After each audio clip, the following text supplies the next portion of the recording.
Welcome back to the Vital Strategies Podcast. I'm your host, Patrick Lonergan, and in today's episode, we're learning what it takes to run a successful business with Jody Grunden.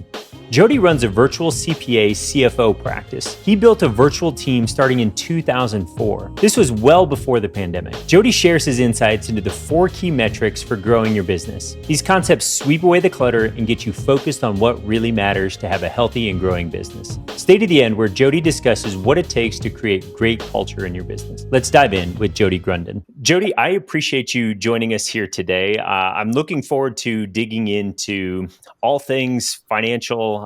You help firms really make sure that all of the data is buttoned up on the financial side and really understand what it takes to scale and grow a business. And so I'm looking forward to digging into that. I also want to highlight the fact that you started a virtual CFO firm before any of this was cool. In 2002, it was 20 some years ago, well before the COVID, well before all the Zoom stuff was making virtual an easy thing to do. And so I think that's pretty cool. I'm excited to get into that and sort of the culture you built there and how all of that worked. And then you took that firm, grew it nicely, and sold it to Anders. Now we've got Summit Virtual CFO by Anders, and just think that's really, really cool. And now you're working on growing that business. So thank you for joining us here today. Yeah, Patrick, I'm looking forward to it. Very good. So I'd love to dive in. Just you've been working with digital marketing agencies, other businesses out there in the world, and you've sort of identified there's some key financial metrics that will be necessary for the business to grow. Can you just walk us through what those 4 metrics are? Yeah, sure. So really, we've identified 4 metrics that we feel that every business, basically should operate by, and it's called profit-focused accounting. That's the general part about it. And what it is identifying the non-financial metrics that drive your business. And it all really ties into developing this really dynamic forecasting that every business should have. And when I worked in public accounting, we did the forecasting a lot of times behind the scenes and then gave it to clients. When I worked in the corporate world, we did those ourselves. And the nice thing about it was in the corporate world, it was always dynamic, right? Always changing. It wasn't just simply a budget that moved forward. And so when I talk about these metrics, they all revolve around dynamic part of it. They're ever changing. What happens today changes what's going to happen going forward, and that's really the key to it. And so the first metric was the cash metrics, and when clients would ask us all the time, well, how much cash do I need in the bank? And a lot of CPAs would say, oh, spend all your money at the end of the year because you don't want to pay tax on it, and then you'll start the next year fresh. That to me is a horrible idea. With businesses, we've identified about 10% of the annualized revenue in the bank. So if you're a $3 million business, then you should have $300,000 sitting in that bank account. And it's kind of funny, and you think about it, it's like, well, that's a lot of money. And it's like, well, not really, because as a $3 million firm, that's really the money that you need to really go through your cycle. From AR to AP, your cash flow cycle itself is going to eat up a lot of that time and energy. Plus, what it does, it starts removing risk from your business.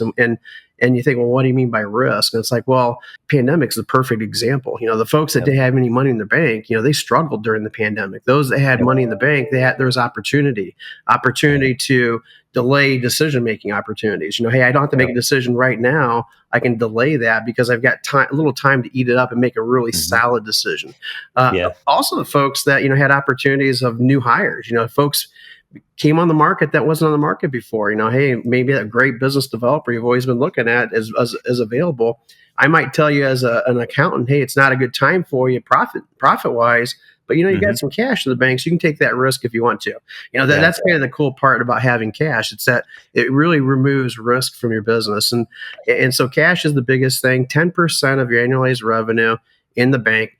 That does not include an extra amount of revenue that you need to put in the bank, which is basically 40% of your bottom line. So if you're forecasting that you're going to have $100,000 bottom line, well, you better set aside about $40,000 of that throughout the year, because guess who's going to come to collect on that at the end of the year? Uncle Sam is, right? And so Uncle Sam, that's your biggest creditor for the most part. And so with that, you want to set that aside on a regular weekly, monthly basis, so that it's not this huge, big, painful decision at the end of the year. And so we say have a separate account for that, out of sight, out of mind, an interest-bearing account, hopefully in like maybe a internet banking account, 4% interest, 5% interest, something you're really making some interest that has some, but you want to keep that super liquid and keep and build that over time. Make your estimated payments quarterly based on last year's information, but always keep enough in there based on your forecast, that dynamic forecast we're going to put together. That's the key there. And so 10% of your annualized revenue plus an additional 40%.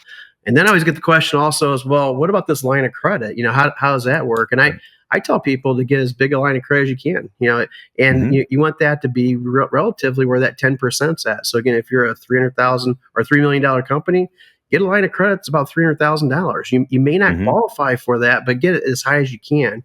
And I think that's really key. And the key with line of credit is never using it only unless of an emergency. So now I just told you you've got $300,000 in the bank as your safety net, plus an additional $300,000. That should get you through easily 4 to 6 months worth of really issues. Because if you do the quick math, why do I say 10%? Well, that's 2 months of revenue or 2 months of expense. There, whereas 30% is going to be about 6 months of expense. So if you're really risk adverse, then you'd want close to that 30%. Again, simple math for everybody. They can do in their head versus going through a real complicated formula. So that's the first one, is the cash. Yeah, I love it. So there's so many things I want to touch on here that I think this is brilliant. The number one reason businesses go out of business is they run out of cash. So it's like the least sexy thing to talk about, but it's probably the most important thing for your long-term survival. I think there's this concept about being anti-fragile, and Nassim Taleb wrote this book called Anti-Fragile. And the fragile business has no cash. They can any turbulence comes along, they're done. A resilient business has like you were talking about, cash on hand to survive whatever happens. And then you also brought up like, hey, an anti-fragile business can take advantage of market opportunities. Things go sideways, a new hire becomes available, a competitor struggling. Like you can show up and if you've got the appropriate cash on hand, take advantage of those opportunities. And so we totally agree with that. We also like to forecast these things out. We put together what we call our cash flow calendar. We look forward the next 12 months and we go, okay, if we're going to put all of the big expenses on there, we create a band, upper and lower limits. I love the 10% threshold. Oftentimes we're working with clients trying to figure out exactly what that should be, if it's number of payroll cycles or, we're always playing with it. But, too little cash is dangerous, like we just talked about. Too much cash is actually inefficient. We should get some of that to work. And sometimes we run across some clients that their operations people they will like park cash until the end of days in their bank account. And like, okay, this is great, but we've got like way too much money here. We need to move some of this and deploy it to wealth building in some capacity. So I couldn't agree more about everything you just said. And we also love we have a hierarchy of liquidity as well. So it's like cash in the bank first, and then we'll look at like brokerage account. Then we've got lines of credit, both personal, business, security-backed lines of credit, that type of thing. And then we move all the way down to like Roth IRA and 401k. And it's like, they're available. They're terrible places to go get money, but like if everything's going sideways, like we're going to pull out all the stops, right? So if the choice is pull the money out of this account or go broke, we have to just decide go out of business. We have to decide which one makes the most sense. So I love the cash piece. I think that makes sense. And I think it's probably something we see business owners, especially entrepreneurs, they tend to have more ideas than they have time and money to execute on all of them. They're always ready to put dollars into the next thing. And it's like, we gotta pull the reins back a little bit on that and maybe look at some other sources to fund these cool ideas. So with cash, the idea is making it super simple. So an entrepreneur can easily calculate in their head. That's why we did the 10%. We could go through the cycle and so forth. But the other one was, you mentioned, hey, we need some money to invest. And so we say to have, 1 to 2, basically 2 payrolls in the bank at all times. So everybody knows what their payroll is. Believe me, at that time of the month or time of the week or month or whatever, they're like, they know what that dollar is. So make that 2 month or 2 weeks or 2 payrolls there. And that's what that cash account should have in it. The rest hmm should go, like you had mentioned, into some sort of interest bearing account, Yep. whether it's a high interest savings account, whether it's a CD, something that's super liquid that you can get Yep. to without having penalty. You don't want to go buy hmm stocks and bonds and stuff like that. You will never be able to get to it, and it'd be brutal. But maybe a mutual fund, Yeah. something that has some Yeah. that thing. And so, yeah, so everything should be in cash reserve, and then we call it tax reserve, and that tax reserve again should have a high interest bearing account as Yeah. well. Mhm. Absolutely. Love it. And I totally agree with you. We hate paying tax. We try to drive that number as low as possible, but the IRS is probably one of our biggest expenses when you factor Mhm. in everything from property tax, payroll tax, income Yeah. tax. It's really big as KPI, right? If the more you Yep. pay in tax, really the better you're doing. As long as Right. it's not, not silly. You don't want to be silly Yep. with it, but yeah, better you're doing. Mhm. Absolutely. Very good. All right. Thank you. So cash is our first metric. Mhm. What are we looking at next after cash? So the next one, what we call production metrics, and so production metrics really depend on what type of business that you have. So if you are a coffee shop, it's going to be probably the number of people coming in, the dollar amount of the coffee, how quickly you can make it, so hmm whatever's driving your revenue. And so every business owner really needs to know that. If you're service based, like majority of entrepreneurs Yeah. are, then it's what hours worked, it's utilization, average bill rate, effective rate. And so those are some of the Yeah. metrics that you would actually do. Now, to know these metrics by themselves is important. To hmm understand them is important, but more importantly, this is how you this is how you create your forecast. And so, hmm and we mentioned that dynamic forecast. Well, every dynamic forecast is based on items that you can control. So, a simple example would be like if you were a truck repair shop. Let's say that you're a semi truck repair shop. Semis break down all the time. You go pick the semi up, you go repair the semi, and then you give it back to the company that had hmm that brought it in the first place. And so, if I'm talking to a client that has that, I'm going to be talking. I'm not talking about dollars with the client. I'm talking about how many hmm semis did you have come in this month, how many you've Yep. got on inventory yet that you've got to get fixed, and I'm creating this forecast based on that. And so I know, hey, their average semi maybe cost them $80,000 is what their revenue is per semi. They're going to have 5 semis come in, so 5 times 80. That's what their revenue should be for the month. Let's Yep. say it's this next month, and then we're going to go month by month and figure out what that revenue should be based on historical information. In that case, it may be maybe seasonal because maybe there are more wrecks in the winter than there are in the Yep.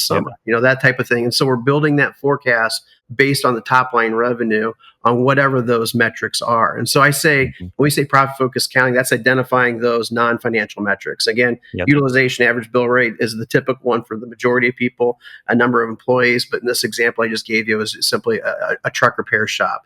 And so Right. that's the second metric is basically identifying your revenue drivers and then building out your monthly thing. Now, keep in mind that every month is not going to be the same, and a lot of people get that wrong, and they think, Yep. what, I'm going to do $2 million, so $2 million divided by 12, and they slot that Yep. exact dollar amount every month. That's a huge mistake that you can make because, especially like for instance, if you're labor driven, like hmm service based companies, you're going to find that probably November and December are going to be lower months because your folks are on vacation, Yep. they're on holidays, they're not working that 40-hour week that you would normally work maybe in the summer, which might be your bigger months. And so hmm you want to make sure that you know that, because when you're comparing a November and you're thinking, my average, let's say that my average was $100,000 and your November is only $50,000. You're like, oh my gosh, the world's coming to an end. In reality, you'd forecasted $40,000, so actually you're hmm doing better. And so Right. that's the positive. And you don't want the reverse to happen as well. And in August, you should be doing 180, and you come in at 100, and you think, oh, I'm right on par. It's like, no, you missed the No, boat by you're getting eighty killed. thousand Yep. dollars. Yeah, and so that's why it's important on that second metric, production. Identify your revenue drivers and build your month-to-month forecast based on hmm those revenue drivers. And then what you can do is you can compare every month to what those revenue drivers should be. Number of trucks Yep. coming in, average order size of the truck, two main fluctuations there, and then the number of trucks. So you got the three different drivers there just for that repair company that off the top of the head you can kind of put in there. And so that's Yep. number two, identifying those production metrics. I love that. And that's one thing when I get an annual P&L or a year-to-date P&L, I'm like, okay, this is all right. All of our clients give us access to their accounting software, Mhm. and I'm always going in and I want to see it month by month because it helps me also identify these weird outliers. Like, hey, what's going on there? Why did we have 30,000 more dollars in this line item? And I can sort of drill into that. Where if the annual figure, I really can't see anything there. And then I love how you're building that forecast based on like, okay, we look back and we know we've got the data for the last, 3 Decembers. Let's model it off of those months versus, like you said, Mhm. the annual numbers divided by 12, just not accurate. Because there's going to be things like big insurance payments and some of Yeah. these other like irregular expenses that show Mhm. up on a regular basis that need to go out. And yeah, it's going to screw up all of your data. So Oh, yeah, for that's sure. uh, that's wonderful. Very Mhm. good. Okay. So can we go back to the dynamic forecast a little Yeah, bit, yeah, just for sure. just Mhm. to understand that Mhm. piece a little bit? A static budget sort of bugs me because Mhm. things Horrible. change, right? Yep. Yeah. Mhm. Horrible. And so, can you just walk us through a little bit of? Can you just help us define what a dynamic forecast like looks like? Yeah. So a dynamic forecast, what would that look like? So, in November, December, whatever, you're creating your static budget for the year, right? And so Hmm. you're figuring out, hey, here's what every month should be, and you could use your production metrics to do that. So every month, Hmm. you know exactly what your revenue is going to be. The financial metrics was the third one there, and that's kind of like all the expense sides. So you got all the expenses now with what they should be based on industry averages. You know what your net income should be based on industry averages, and that's really determining, hey, is this budget correct? And so Hmm. once that day is done, once January 1 hits, that budget's worthless in my opinion. The world could have Yeah. came to an end, on January 1 and really screwed Hmm. things up. So why would you ever go back and compare to the something that's really doesn't, it's just simply a Yeah. guess at the beginning of the year. Hmm. And so that's where the dynamic forecasting comes in, because what happens is, let's say that you're 3 months in.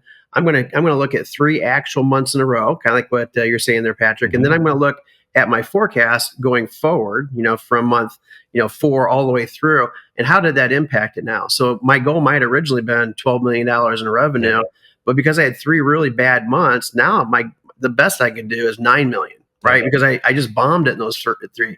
Or my bottom line, if I'm looking at my bottom line, maybe is $1 million bottom line. The best I can do is 8, or maybe vice versa. Those are three giant months, and now I'm Hmm. looking at 15 million. I'm looking at $2 million bottom line, all because everything changed.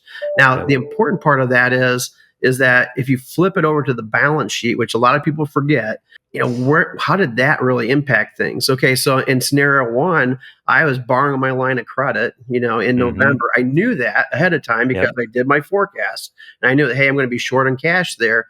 And then what happened was, I had 3 solid months. Now I'm not. Now I'm flush of cash. Everything looks Hmm. great. Or maybe the idea was I wanted to pay my line of credit down or my debt down or whatever.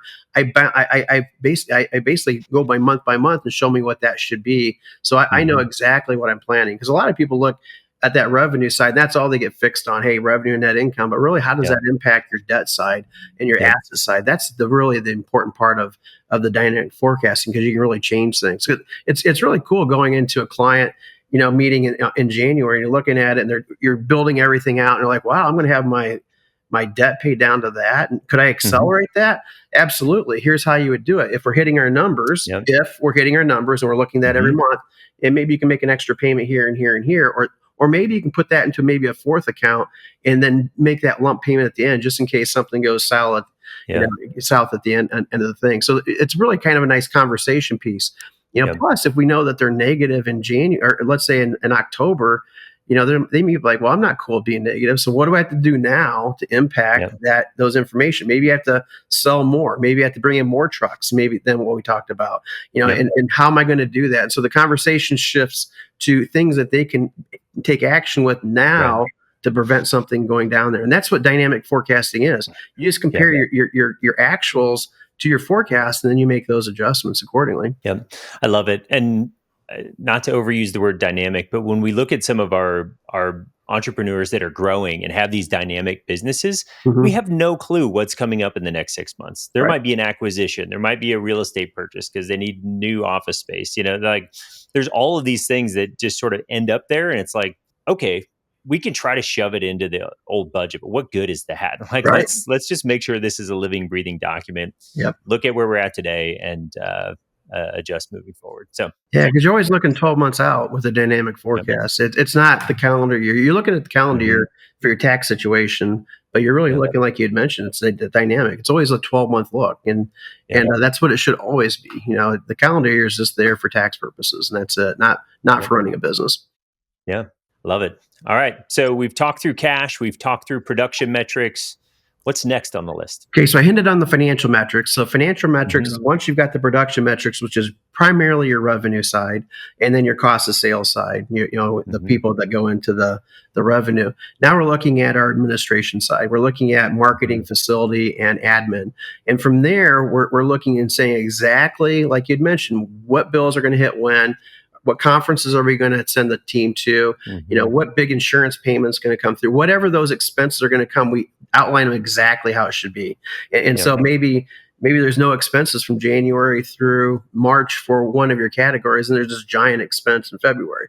Make sure it's there in February, not spread throughout the year, because again, that's going to distort your situation Yep. completely. So you should know at the end of when you get your budget and your dynamic forecast put together, you should know what every single month will be in net income, and you should know what it should be at the end of the year. And then the important part of that is to find industry analysis and look Mhm. and see, hey, is this realistic?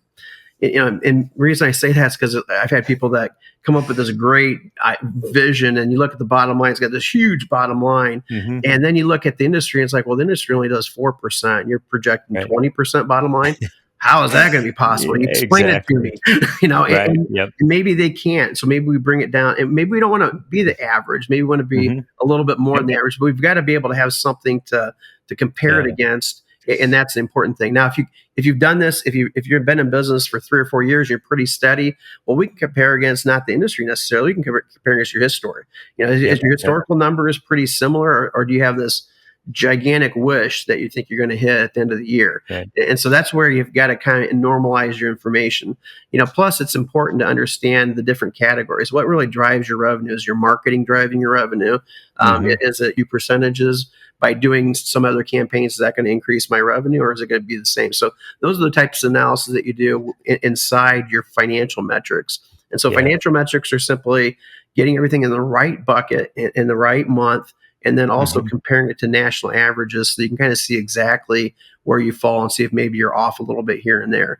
A Yep. lot of times it's surprising when you find out maybe your rent is just way too much, or maybe your rent drive is going to force you to drive higher volume of gross profit, because it's like Yeah. a penny game, right? You got 100 pennies in a penny game. That's the same thing you got with Mhm. financial statements. So if you're using 50% of that to get your production down, now you got another 50 cents there. You got to figure out how to divide that. And if I want Yep. 20 cents in my bottom line, now I'm down to 30 cents. How do I break that into my different segments? And so that's the big part about wrapping up that dynamic forecast, is once you have that production metrics, your Yeah. financial metrics are wrapping it into the overall model. That's great. So to sort of nerd out a little bit on we'll call it the CFO or controller side of Mm-hmm. things, oftentimes we'll see that our clients are having a hard time Mm-hmm. segregating out like we'll call it their cost of goods sold, the COGS, Mm-hmm. right, from their OpEx, Mm-hmm.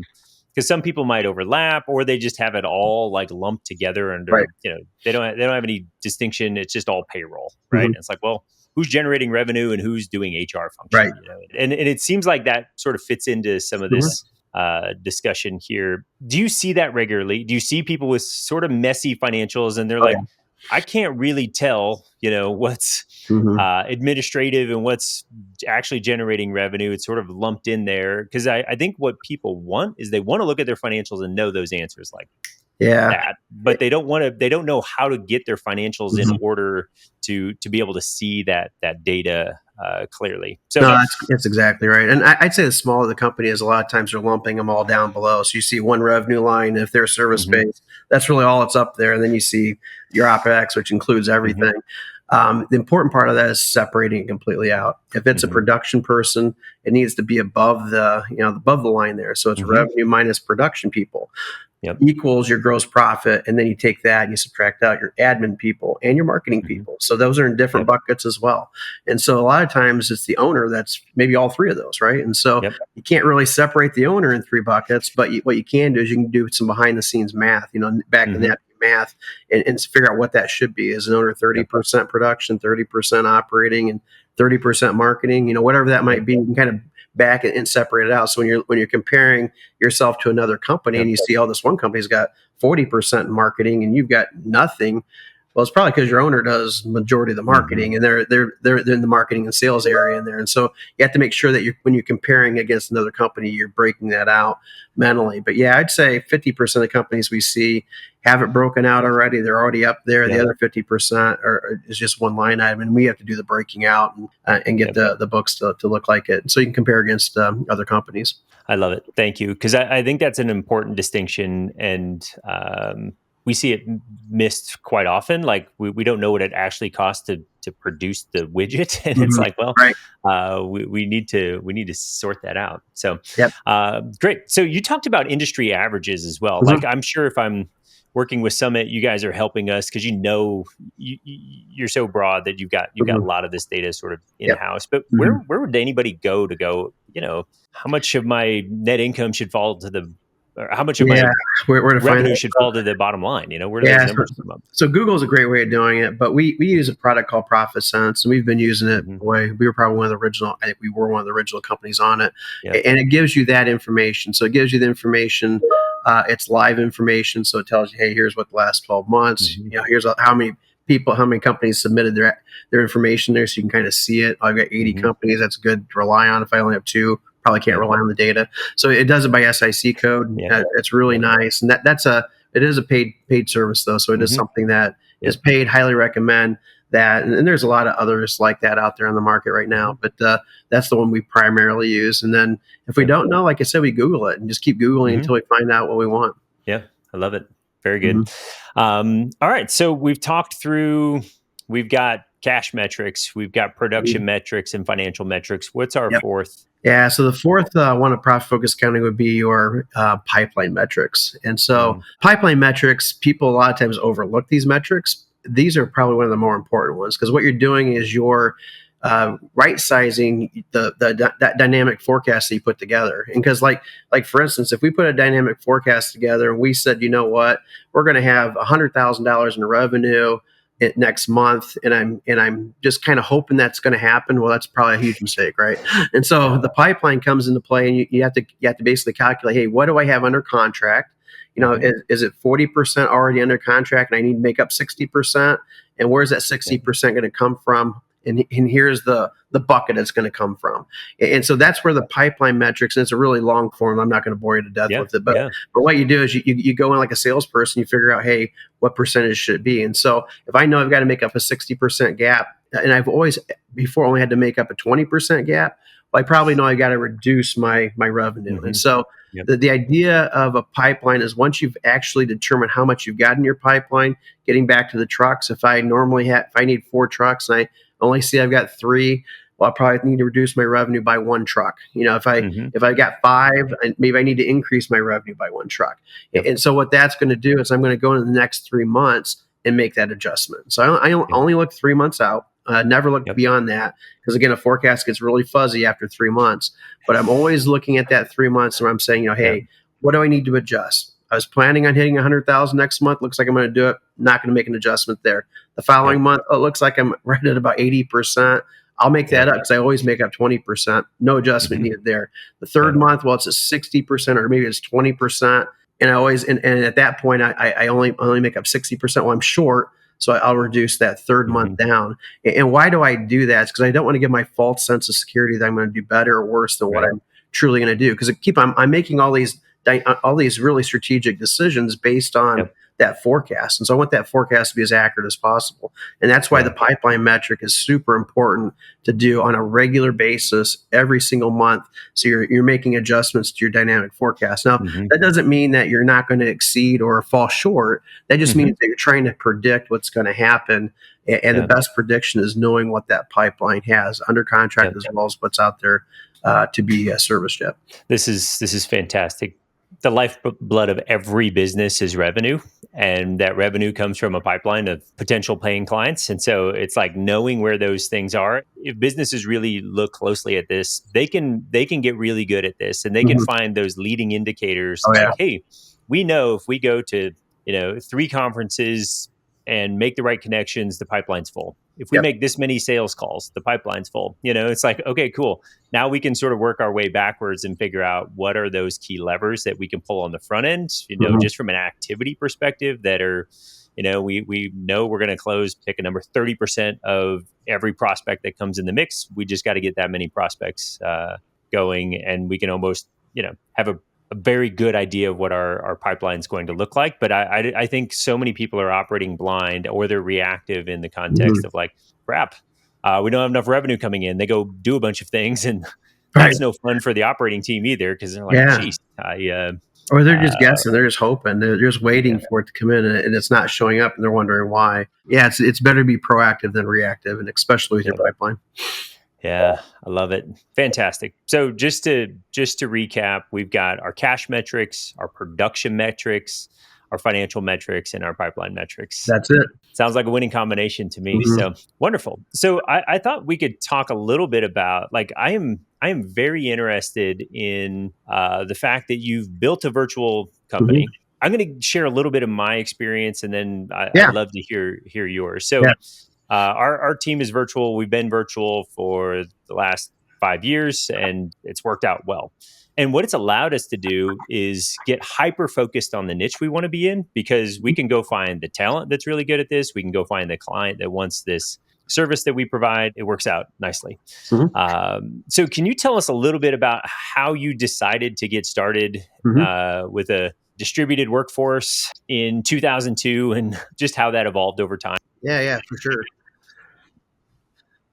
Yeah, so that it was super exciting, really. When we did it, 2002 is when we started. 2013 is actually when we went fully remote, and so huge difference. 2000 and about 11, 2010 is when we had our first client that was fully remote. And with that client, it was kind of amazing, because it was our true virtual CFO client, where we couldn't actually go to their place of business. From 2002 to 2000, probably 9, we were going to everybody's business, or they were coming to the office. It was an office type location, and with that, it was really tough to grow it. Growing was and especially when you had this new product called Virtual CFO Services, which nobody heard of. Is it real? What is it? What does it mean? You had to explain it to everybody. Everybody's real hesitant. All the objections came up completely, and it was really difficult to find clients. And we were picking up maybe 3 to 4 clients a year, through the first process. And we're like, oh man, this is really failing completely, because it's not what we had envisioned. And with that, it wasn't until we picked that first fully remote company up that we thought, oh, wow, this is cool. Now they're in Rhode Island, like you had mentioned. I can do exactly. I'm in Indiana. They're in Rhode Island. This is kind of cool. How are we going to do this? I can't go there. So we had to figure out exactly how to make this work. And back then, video sucked. It was brutal. It was horrible. And so a lot of it we did Skype. How did was it? Oh, it was. Or did you just do phone calls? It was phone calls. We went to phone calls because we tried it, but the mouth was different than the voice. It was just really distracting, and so it was phone calls. And we got really creative on how to really go over financial with somebody on a phone. Yeah. Super difficult.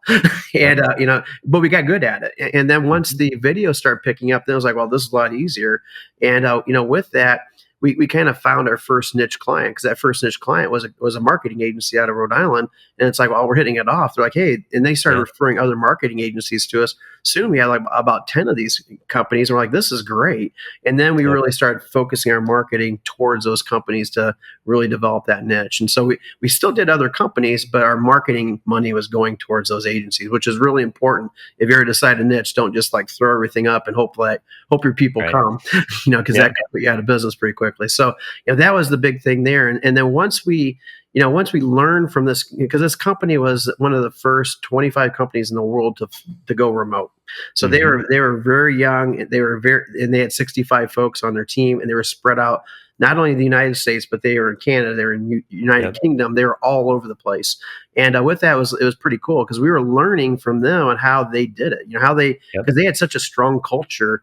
We're like, well, how can we replicate that culture? And, with that, when we decided in 2013 to go remote, I got a lot of pushback, because accountants hate change. None of my team wanted to do it. My partner didn't even want to do it. He was like completely like, no, I can't do it. I got kids, all this kind of stuff. And what I did is I kind of like thought this was going to be a dream, because I introduced it into a meeting, and I always start the meetings out with a joke, and they thought that was the joke. And with that, it wasn't. But what do I do? And so I thought, well, I'm going to build the building out and make it really conducive. I'm not going to lose my 18 people at the time. That's what I had at the time. And so I thought, well, I'll build it for 30 people. It'll be a long time before we ever need to build another building out. It took about 6 weeks to get everything done. Construction was a little bit longer. And in that 6 week period, I had to kick everybody out of the office because they tore all the walls down and everything. And it's kind of amazing how quickly everybody figured out how to work remote. Kind of the same thing as the pandemic. You can't do it until you have to do it. And then it's like, well, they figured that out. And so we were figuring out how to remote. Now, the benefit we had that a lot of the folks in the pandemic didn't have is that we could copy what one of our clients was already doing. We already knew the software they're using. We basically designed it and mimicked what they were doing to kind of really get that going. And then, after the buildings were done, I never even got my name on the board. Summit never appeared anywhere because the entire team, one by one, came to me. My partner said, "Hey, I love this remote thing. Let's do it." And so then I said, fine, I'm going to keep the building for another year to make sure that it works, kind of a safety blanket, but I'm going to hire only remote from here on out. And that's what we did. We hired remotely going forward. And it was one of the best, $100,000 I ever spent in a building that no one ever inhabited. That kind of the funny story about it was I got a tenant for it, and they redid the remodeled the building again. So some of those offices never had a desk, and with us, it was really worth it. And so, you asked the question, well, how do you keep culture and stuff like that? Well, it has to be super intentional. And what we found from the very beginning, what a lot of folks did wrong in the pandemic, is that the personal touch is still super important. And what I mean by that is that, with our remote team gets together every 6 months. And so we go to Las Vegas for I bring my 75 people to Las Vegas. They're in Las Vegas, and we go through we go to some workshopping, maybe on the hottest thing going on internally. The majority of it's just soft skills, and we're teaching them how to handle difficult questions, how to work with people, how to, all the things. We'll bring in different people to come in and talk to our team about, that, bringing different, professionals and so forth. And so, but the idea is that, we're bonding in the workshops there, but the more so the idea is, hey, we're getting to know each other. And they always say you have to have friends in business to stay in business or to stay there. And that's what we're doing, is developing those relationships. And so, we purposely start at 10 o'clock, that gives them, they can hang out all night long if they want to, and they just need to show up 10 o'clock, and we cut it at 5. We have a happy hour right afterwards where they can mix and mingle with each other. We go for dinners, and we actually have dinners that we randomize people up. And so we make sure that, you and I are hanging out all the time, Patrick, and I'll probably never have dinner with you because we hang out all the time anyways. And so I'm going to force you to meet other people and develop those bonds. And it's amazing because I always tell people that a remote team is only as big as the people they work with. And so if I'm only working with 4 people, I could be a 100-person team. But really, I'm only 4. I'm a 4-person team, and so that the idea is, how can I get that bigger? And these retreats help that happen. Help make that happen, because now they're going to dinner with 8 other people that they've never met, they don't work with, and they're getting to know those people. And it's kind of forcing them. Then they're hanging out with them afterwards, and man, it's amazing how quickly people start bonding. And it's kind of funny because I've been to company picnics and company parties and that sort of thing, and a lot of times people are just there to go through the motions, and they can't wait until that time is they can just book out. These retreats are not that way. They don't want to separate. They want to hang out with each other all night long. A lot of times it goes until 9, 10, 11. No, it goes like till 1 o'clock in the morning a lot of times, because they're hanging out at the bar, chatting about everything, getting to know them, everybody on a personal level. And so when they come back and work in this remote environment again, now, instead of the 4 people, I've got, Bob and Susan that I would have no reason ever to talk to. I can hop on and ask them a question, or maybe things aren't going well for whatever reason. I could pick their brain on, hey, how to do it, because I've developed that bonding. And that's where that's where it comes into play. And so we spend a lot of money on remote work on these conferences. We spend about $3,000 a head to go to these conferences. But again, we don't have a brick and mortar place. When you do the math, it comes out to about the same cost as a brick and mortar cost. But it's used to really keep that bonding going together. And so we do that. And then we additionally have quarterly conferences that we meet as a leadership team. So in addition to those 2, we have a leadership team. We do the same thing. We go over the different rocks and goals that we have, and we meet on a quarterly basis for that. So a lot of it's in person. You think, well, it's fully remote, you're never in person. Well, you are in person, because you do need that. In my opinion, you need that bonding there. That's so crucial to keep retention there. And that's why our retention is so high. We have a really high retention rate compared to a typical accounting firm. I love it. You hit on some really important things. I think the interpersonal piece, like getting people together, because we found, because we do the same thing. We Mhm. meet twice a year, Yep. get together, and just sort of build those friendships Yeah. Mhm. beyond, because it's so hard. Like we'll be in a meeting and we'll have a little chit chat, but it's usually leave the meeting and I'm off to the next thing, and Right. I don't really get to spend time with my peers, and I really don't feel like hopping on another Zoom to hang out with my peers. Mhm. Like Yeah. it's not a Kinda great way weird. Yeah. Mhm. to build culture. So that's great. And then we're the same way. Like I'm the only one here in this building. We've got 15,000 square feet here, and I just have it leased out to a bunch of other people. Yep. So it's Yep. like It's amazing. it was bought it, perfect place for financial advisory 15 years ago, and then it was like, well, this is not the direction we're moving. But Yep. Mhm. yeah, and like I like working remote. My wife and I like to travel. We were traveling a couple weeks ago, and a client reached out and was like, hey, can you present to our mastermind group? And I'm like, absolutely. Didn't matter where I was, I could Yep. fire up the computer, and we were off and going. So Yeah, that's exactly right. Yeah, with remote work, I would say also autonomy is really crucial too. mm, That's what people are looking for, yep, especially in the marketplace. Is that if you look at the different things, that flexibility and the autonomy, yep, and with it, how we figured that out is that a lot of times when you start a new job, you get this package, you get your computer and all that kind of stuff. Well, we give our people that, not only that, but we give them a stipend every month where it gets put into we call it technology stipend. So and it builds over. I think it's like $200 a month that gets added yep, to this, and it builds over time and really doesn't cap. And so what that yep, allows them to do is that, hey, if they need a chair, instead of yep, calling, hey, can you send me a chair? They just pop up their card. yep, They buy it themselves through Amazon. It shows up. They have complete control over that. You yeah, need new headsets, and great. Don't even ask. Just here's your stipend. go do it. You Yep, go buy it, and that made it really nice and convenient. And again, people just love that autonomy. And we do the same thing with yep, an education stipend, where if they yep, want to go anywhere for any kind of educational purposes, we have another.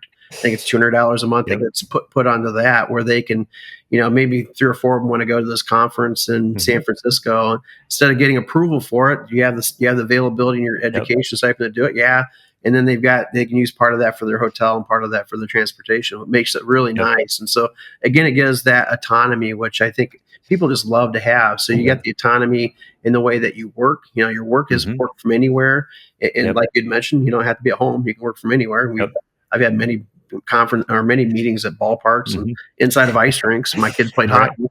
It was yeah, amazing how that worked out. But you could do that anywhere you want by having the autonomy hmm, to do that, but also having the autonomy to spend it, which was yeah. important. Absolutely. And I love all that. Like we definitely have a stipend on the continuing ed side. Mhm. It's like, what happens if you don't train and develop your people? Like, Yeah, there's someone else there's the old saying, like, does. what if you train and develop them and they leave? And the Yeah, other side of it's like, what if you don't and they stay? yeah, It's like, exactly. Mhm. yeah. So our retention's also really high. We haven't had any of our virtual team leave, and it's like I'm also want to build your work environment to be as comfortable as possible. So like Yeah. I have a standing desk. If you want a standing desk, everybody has a standing desk. Mhm. If you want multiple monitors, like great, we'll get you hooked up. And I would rather you be comfortable and productive versus uncomfortable and unproductive. So Yep. that's wonderful. And I think another thing too that we found is we hire results oriented people. Mhm. Like Yeah, same here. I'm not going to micromanage you. I can't micromanage you. I'm going to give you an outcome.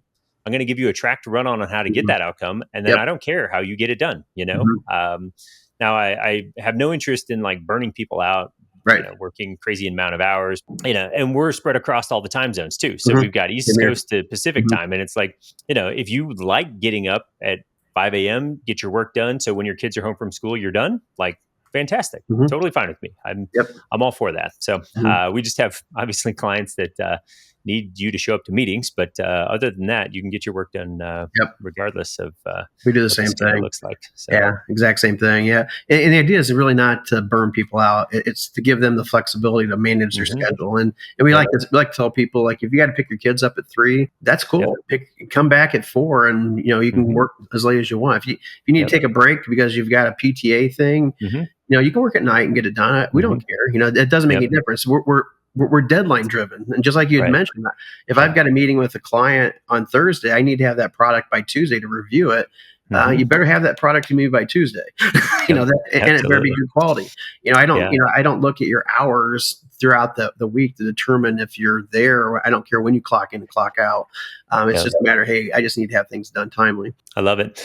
Well, Jody, you've literally written the book on building the virtual CFO firm in the cloud. So, I do appreciate all of your insight and wisdom on all these things. So, can you walk us through, like, hey, somebody wants to work with Summit for CFO services. What is the best way to get plugged in to you and your team? Yeah, I'd probably do some research first. Hop on YouTube. We throw a lot of free information out there on how we do things, what we do. Make sure that you feel it's a comfortable fit, coming in. And then if you do, feel free to hop on our website, www.summitcpa.net. We did .net because we couldn't afford .com, just so you know. So .net. If you still feel comfortable, fill out a form, and then we can talk, or just simply drop me an email. And my email address is Jody, Jody, @summitcpa.net. And I'd be happy to respond, set up a call, and we could go from there. Yeah. I also wrote a book called Digital Dollars and Cents, which kind of talks about exactly what we talked about. Feel free to read that and see if you can do it on your own. A lot of folks do that, and they can do it on their own. That's great. If you can't, we'd be happy to help you out.